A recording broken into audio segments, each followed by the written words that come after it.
भारत आणि पाकिस्तान यांच्यामध्ये असलेली युद्धजन्य परिस्थिती आणि त्यातच साईबाबांचं मंदिर बॉम्बने उडवून देणार अशा प्रकारचा आलेला धमकीचा मेल या पार्श्वभूमीवरती साईबाबांचं जे सुरक्षा यंत्रणा आहे ती अलर्ट झालेली आहे आणि सर्व भक्तांची कसून तपासणी करून सगळ्यांना मंदिरात सोडलं जातंय।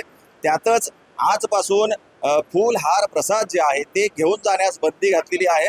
त्यामुळे आपण जर बघितलं तर गेटवरती आजपासून सकाळपासूनच ही अंमलबजावणी सुरू झाली आहे। जे भक्त फूल हार प्रसाद घेऊन येत आहेत त्यांच्याकडचा तो प्रसाद गेटवरती जमा करून घेतला जातोय आणि आलेले जे प्रत्येक साई भक्त आहेत यांची तपासणी करूनच त्यांना आतमध्ये सोडलं जात आहे। आपण आता साईबाबांच्या मंदिराच्या प्रवेशद्वारावरती आहोत आणि आपण जर बघितलं तर या ठिकाणी देशभरातून जे आलेले साई भक्त आहेत यांची तपासणी करून त्यांना सोडलं जात आहे। सुरक्षेची विशेष काळजी साईबाबा मंदिर प्रशासन घेताना दिसतंय।